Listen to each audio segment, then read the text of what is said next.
السلام عليكم ورحمة الله. معاكم سماح سمير واحنا على مطبخ وصفة نت. لو أول مرة بتشوفيني أو بتزوري قناتي ياريت تعملي لي لايك وسبسكرايب علشان يوصلك كل جديد الوصفات. النهاردة إن شاء الله بعتبرها حلقة من أهم وأحلى الحلقات اللي هشاركها معاكم على القناة، لأنه هنصحح عادة مغلوطة كلنا بنعملها، ومش كلنا وبس، ده أهم وأحلى وأشهر الفنادق والمطاعم بيقدموها بنفس الطريقة. النهاردة هنعرف إزاي ننظف الكابوريا بالطريقة السليمة والصحيحة. قبل ما اقول لكم الطريقة او ندخل فيها، خليني انسب الطريقة لصاحبتها، صاحبة الفضل، لانه من 11 سنة انا شفت بنت ايطالية بتعملها، وللاسف معرفش اسمها ابدا. بوجه لها كل التحية، لانه بفضلها انا بقالي 11 سنة استحالة انه اطلب الكابوريا سواء في مطعم او في فندق، لانه عارفة انه هيقدموها بالطريقة الغلط، وفي نفس الوقت انا نفسي بعملها في البيت وباكلها من 11 سنة بالطريقة السليمة. وبجد فرق شاسع جدا. إذا لسه بتعمليها مقفولة جربي طريقتي وهتعرفي ايه فرق الطعم والشكل والريحة. وإذا دقتيها وما عجبتكيش لسبب أو لآخر، يعني لطعم أو زفارة أو ريحة، دوقيها بطريقتي وانتي هتكتشفي انه يعني الغلط ما كانش فيه طعم الكابوريا. الكابوريا سبحان الله وتبارك الله فيما أبدع وخلق، من أحلى المأكولات البحرية. طعمها حلو جدا وكمان غنية بالعديد من العناصر الغذائية، ولكن الغلط كله في طريقة التحضير والتنظيف اللي بتسبق عملية الطهي. النهاردة هشارككم الطريقة السليمة بكل أمانة، وأتمنى شير للفيديو، مش لأنه أنا أستحق اللايك أو أستحق الشير، ولكن لأنه صحتنا تستحق أننا نشير الطريقة السليمة والصحيحة ونعممها. إذا عرفنا معلومة صح أننا نعممها للناس علشان يعني يرجع على الصحة العامة، وفي نفس الوقت نصحح عادة مغلوطة كلنا بنعملها. خلونا نشوف الطريقة، وقبل ما نشوف الطريقة هنتكلم شوية ازاي نقدر نشتري الكابوريا، ازاي نفرق ما بين الذكور والناتشي، وايه الفرق، وازاي اعرفهم، وازاي ان انا اشتريها حسب الوصفة اللي انا هقدمها. زي ما احنا شايفين ده كده شكل الكابوريا، وانا يا دوبك شطفتها شطفة عادية تحت الحنفية. وهتلاقي كتير من المقاطع بتقولك اننا بنتخلص من المثلث ده كده وبنشطف مكانه كويس، وبنغسل الكابوريا واطرافها من الرمل، ويمكن كمان يعني ننقعها في مية او مية وليمون علشان نتخلص من اي شوائب واي زفارة، وكده تبقى جاهزة معانا على الوصفة. طبعا امر مغلوط جدا، لانه الكابوريا زيها زي باقي الكائنات البحرية جواها احشاء، ومدام احشاء يعني بكتيريا وفضلات، واذا بناكلها مقفوله زي ما هي كده نبقى بناكلها بالبكتيريا والفضلات اللي جواها. فقبل ما نعرف الطريقه اننا ازاي بننضفها بشكل مظبوط وسليم، خلينا الاول نفرق ما بين الانواع. ازاي بفرق ما بين الذكور والناتشي، وايه هو الفرق اصلا ما بين الذكور والناتشي، امتى اجيب ده او امتى اجيب ده، وازاي بقدر اشتريها وافرق ما بينهم. خليني اقول كمان معلومه مغلوطه، انه كل الناس بتدور على الناتشي لانه بيعتقدوا انه لحمها اكتر، بس المعلومة السليمة انه الذكور لحمها اكتر من الاناث. ايوه لحمها اكتر من الاناث، وبالتالي بتبقى مناسبة جدا لو هعمل شوربة او سي فود او هسلق الكابوريا بشكل عام. يبقى الافضل ان انا بجيب ذكور. طب لو هشوي بجيب ناتشي. ليه؟ لانه الناتشي بيبقى جواها بطارخ مش موجودة على الذكور. يبقى اذا المعلومة المغلوطة رقم 2 اننا بندور على الناتشي، مع انه الذكور مناسبة جدا للشوربة، لحمها اكتر، مش زي ما الناس فاكرة انها فاضية، لا لحمها اكتر واكبر. واغلب البياعين على فكرة بيبيعوا الذكور على انها ناتشي، لكن علشان الناس مش فاهمة ومش عارفة وما بتقدرش تفرق ما بينهم. طيب احنا دلوقتي عرفنا ان احنا بنجيب ذكور او ناتشي حسب الوصفة اللي هنعملها. يعني لو هسلق يبقى هجيب ذكور، ولو هشوي يبقى هجيب ناتشي، لانه البطارخ احلى في الشوي. طيب ازاي اقدر افرق ما بينهم لما اشتريها؟ من الكابوريا كده على الظهر هنلاقي حاجتين. الحاجتين دول هما اللي اقدر افرق ما بين الانواع سواء ذكور او ناتشي. الحاجة الاولانية هو شكل المثلث اللي بيبقى على الظهر كده. لو محدب يعني المثلث رفيع وطويل زي المنارة يبقى ده ذكور. طيب لو المثلث ده نفسه عريض وزي الجبل زي ما احنا شايفين في الصورة كده يبقى إناث.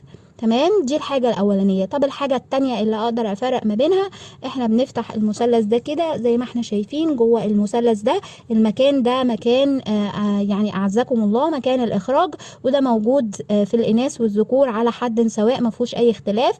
لكن الاختلاف زي ما احنا شايفين هنا في المكان ده كده في جزئين بيبقوا طالعين بشوكتين رخويتين. شايفين هما ما بيشكوش ولا حاجة، بيبقوا شوك طري، شوكتين طريين دول كده موجودين على الذكور. لكن لو الإناث بيبقى جواها في نفس المكان هنا أهداب شبه الخياشيم اللي هنشوفها مع بعض جوه. يعني لما هنفتح الكابوريا كده هوريكم من شكل الخياشيم من جوه.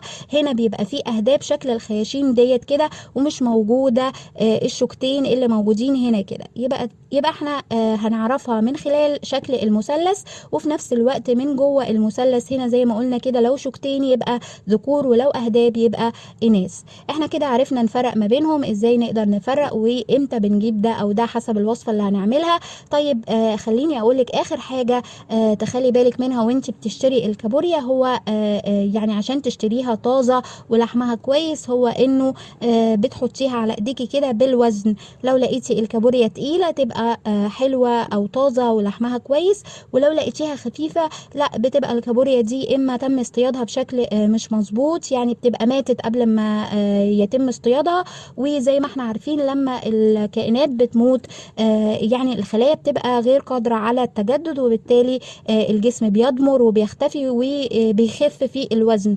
لكن زي ما قلت لكم كده طالما تقيلة تبقى هي طازة وتم اصطيادها بشكل مظبوط وسليم، ودي كده اللي اقدر اشتريها او اجيبها.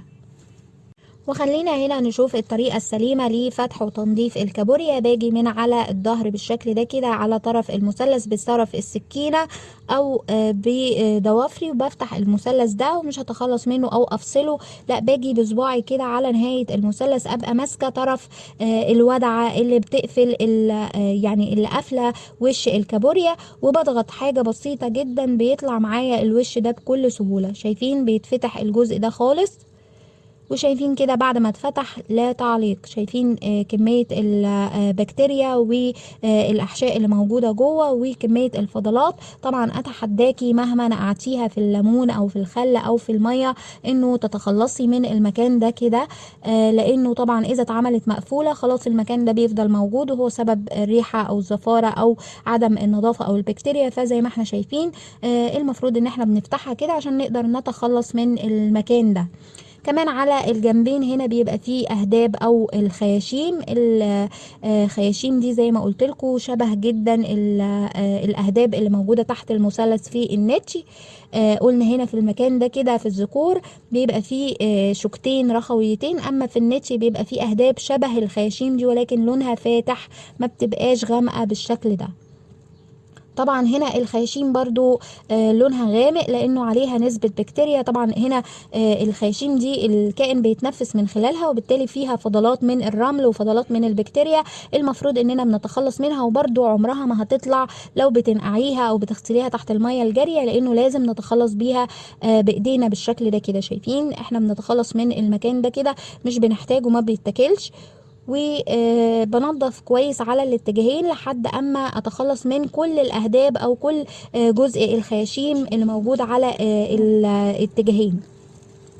الخطوة اللي بعد كده ببتدي بقى من على الامام هنا بشيل الجزء الخاص بالعين في جزئين بالشكل ده كده. بشيل الجزئين دول مش مهمين ابدا، وهنا كده ببقى تخلصت من يعني جزء من الأحشاء على الودعة الخارجية، والجزء التاني بيبقى موجود على منتصف الجسم نفسه. فبإيديا كده تحت المية الجارية، طبعا أنا هنا تحت الكاميرا ولكن على طول تحت الحنفية، هروح أغسل الجزء ده كده وبصباعي بطلع باقي الأحشاء اللي موجودة في المنتصف، وهغسلها واشطفها كويس لحد أما تنضف تماما.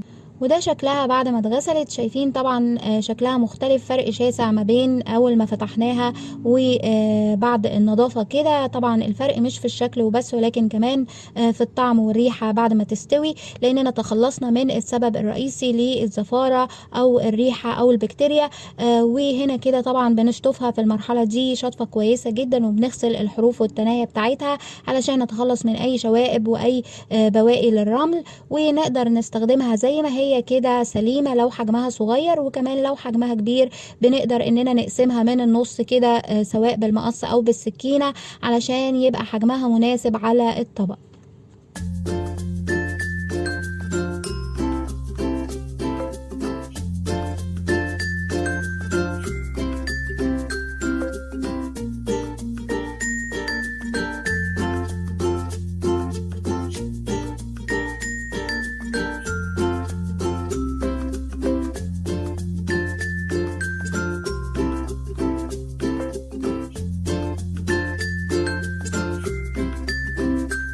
وما شاء الله زي ما احنا شايفين، رغم ان الكابوريا دي متوسطة الحجم يعني ما هياش كبيرة او حجمها كبير، ولكن شايفين كمية اللحم اللي جواها، ودي ذكور متوسطة الحجم.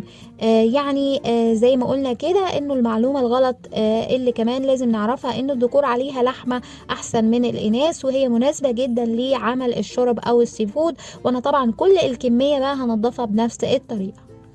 وطبعا انا بنضف كل الكمية اللي بجيبها بنفس الطريقة اللي شاركتها معاكم كده. وهنا في المرحلة دي اقدر ان انا اشيلها في المجمد او الفريزر، سواء في الاكياس البلاستيك او في العلب البلاستيك لو عندي مكان جوه الفريزر، وبتقعد شهر واتنين وتلاتة ما بيحصلهاش اي حاجة.